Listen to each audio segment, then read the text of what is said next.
Good morning, welcome to Catex TV. My name is Frank Fortunato. Today is April 20th, 2015. If you want to follow us on Twitter, go to Catex TV. There was a sharp earthquake, originally placed at 6.8 on the Richter scale, later downgraded to 6.6, that shook Taiwan and Okinawa today. The quake was just off the coast of Taiwan. It set buildings shaking in central Taipei. It sparked a short tsunami warning that was subsequently canceled. No damage was reported in Japan, but a 4-story apartment building in part of New Taipei City caught on fire, killing one man. The USGS said the quake, which Japanese authorities had originally placed at 6.8, occurred about 71 kilometers east of Hualien, Taiwan at 1:43 Greenwich Mean Time. Possibly the worst sinking tragedy involving migrants trying to escape from North Africa occurred today. A boat believed to be crowded with as many as 600 or 700 migrants capsized in the waters north of Libya last night. There are at least 600 dead. So far, the Maltese authorities, who seem to be coordinating the rescue with the Italian Coast Guard, are only confirming whether that 28 survivors have officially been pulled out of the water. The Prime Minister of Malta is saying that this could represent the biggest human tragedy of the last few years. Apparently, the 66-foot vessel overturned when the people on board rushed to one side of the boat when they saw a Portuguese merchant vessel approaching.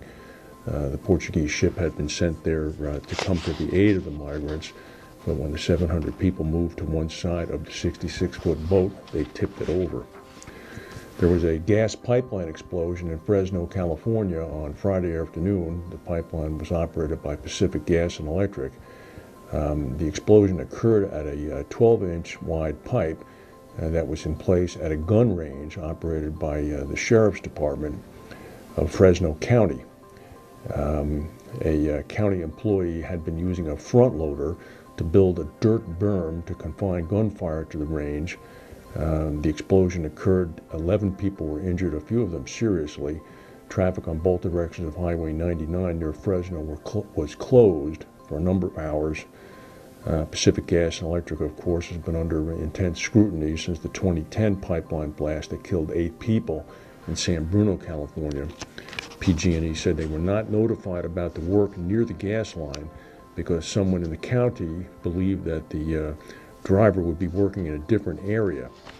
The local Fresno Bee newspaper is saying that the driver has not had a chance to talk to authorities because he is one of the ones who is seriously injured.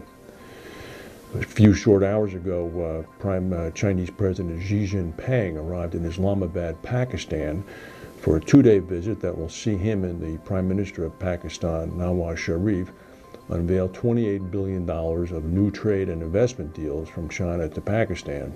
The deals are part of the $46 billion China-Pakistan Economic Corridor project, which envisions Chinese investment in building a link from the Chinese interior city of Kashgar to the southern Pakistani port of Gwadar. Xi was received by a 21-gun salute, personally welcomed by the Prime Minister at a military air base, and it will be interesting to see how the Pakistanis respond to aid given to them by the Chinese.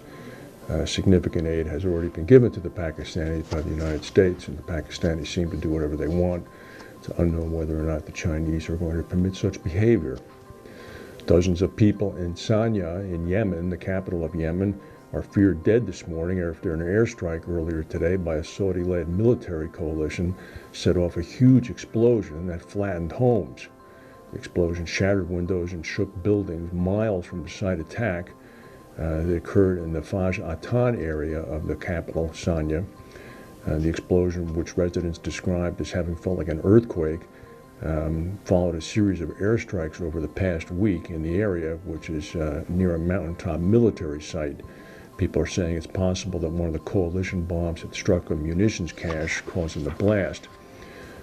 Perhaps hundreds of civilians have been killed in the Saudi attacks over the recent weeks. The coalition has bombed military installations across the country, but they've also hit factories, gas stations, and residential neighborhoods. On Sunday, the relief organization Oxfam said that the coalition had hit a warehouse in which food was stored. Windstorm Niklas, the storm that swept through Western and Central Europe at the end of March, could cost up to 1.5 billion euros in property losses. This is according to Risk Management Solutions. They're saying the insured property losses will fall between 750 million euros and 1.5 billion euros, with losses in Germany accounting for about 75% of that total. Today is the 119th running of the Boston Marathon. On the East Coast today, the weather is cool. It's about 45 degrees, and very heavy rain is forecast.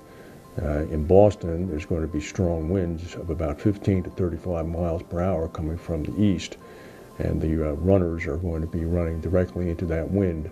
Combined with the cool air and the rain, it's going to be a miserable condition in which to run a race. 30,000 people are running in the race. Last year, 36,000 ran. This will still be the third biggest race in the history of the event. Last year's women's champion, Rita Jeptu, is not running this year, so there will be a new woman crowned. The defending male champion, who's an American, Meb Keflagzi, is in fact running to defend his crown.